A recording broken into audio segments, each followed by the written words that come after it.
Welcome to my delicious food ব্লগে আপনাদেরকে সবাইকে স্বাগতম। আজকে আমি আপনাদেরকে একটা পিঠা বানিয়ে দেখাবো। এটাকে অনেকে বলে চই পিঠা, আমাদের দেশে সাধারণত চই পিঠা বলে, অনেকে বলে সেওই পিঠা, অনেকে বলে কী যেন বলে, যাই হোক এটাকে সেওই পিঠা বলে, চই পিঠা বলে, অনেকে বলে কি যেন রসের পিঠা। এই পিঠাটা আজকে আমি আপনাদেরকে বানিয়ে দেখাবো। চলুন চলে যাই বানানোতে। চলুন আমরা এখন পিঠাটা তৈরি করতে চলে এসেছি।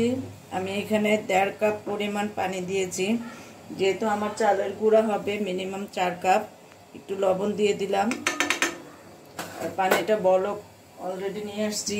এদিকে দুধ গরম করে রেখেছি, আর এদিকে আপনার গুড় গরম হওয়ার জন্য দিয়েছি, কারণ দুধটা ঠান্ডা হলে গুড় আর দুধ মিক্স করে নিব। এখন আমরা চালের গুঁড়া দিয়ে দিচ্ছি।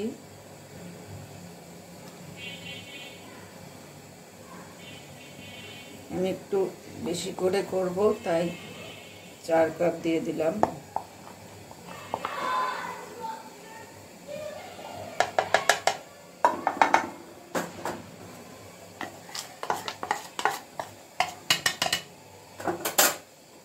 আমার গুঁড়িটা সাধারণত ফ্রিজে ছিল, তাই আমি পানি কম নিয়েছি।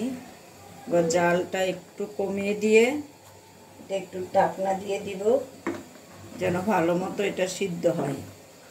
মূল কথা, আমরা যেভাবে রুটি পিঠা খাওয়ার জন্য কাই করি, ঠিক সেম প্রসেসেই করতে হবে।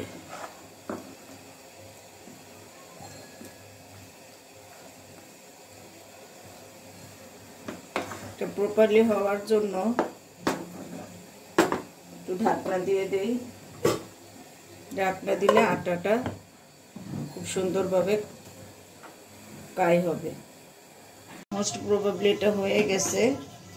এখন আমি উঠিয়ে নেব, একদম পানিটা টেনে গেছে।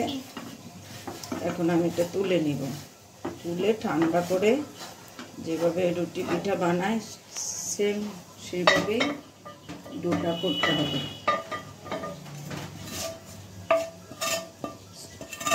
এবারে আমরা এটা গরম গরম মথে নিব। সাধারণত রুটির কাই যেভাবে করে সেভাবেই করতে হবে। সাথে একটু গুঁড়ি দিয়ে নিচ্ছি। আমাদের মথা শেষ, ডো হয়ে গেছে। এবার দেখাবো কিভাবে পিঠাটা তৈরি করতে হয়। অনেকে এটাকে কেচি দিয়ে কেটে কেটে করে, অনেকে কি সাজের মাধ্যমে করে। আমার সাধারণত এইভাবে করতেই ভালো লাগে। আপনারাও এইভাবে ট্রাই করেন, আমার কাছে এটাই ইজি লাগে। একটু হাতে গুঁড়ি নিয়ে জাস্ট এই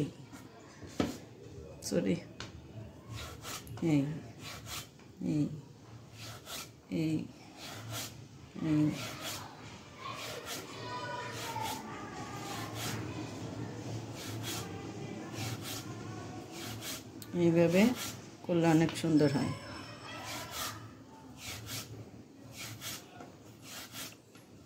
আমি আপনাদেরকে হাতে তুলে দেখাই।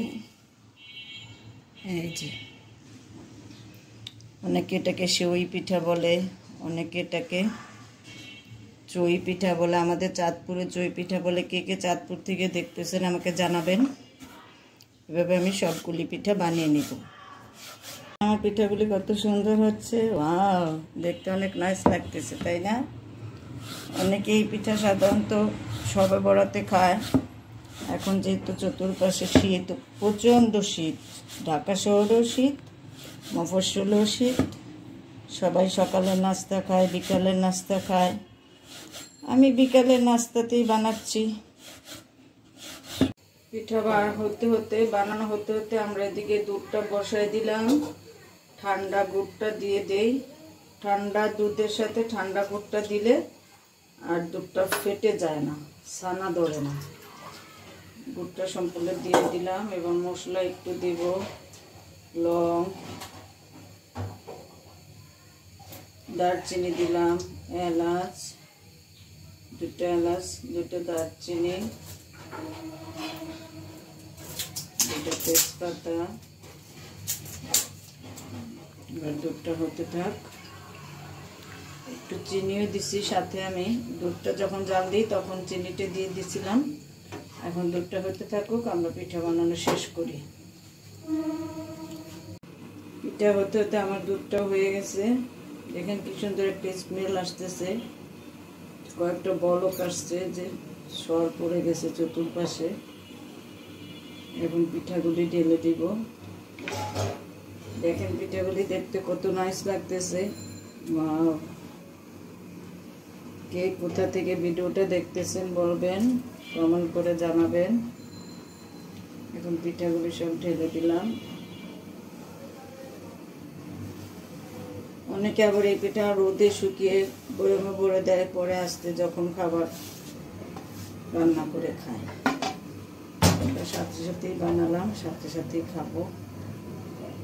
হচ্ছে একটু ঢাকনা দিয়ে রাখি, দুই একটা বলক আসলে নারকেল দিয়ে দিব। মেবি আমার এটা অলমোস্ট ডান। এখন আমি নারকেল দিয়ে উঠে ফেলবো। একটু নারকেল দিব।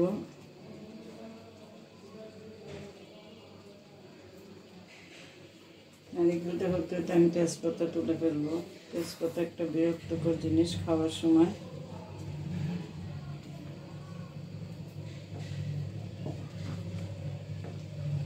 দেখেন প্রতিটা পিঠা কত সুন্দর ফুলে গেছে।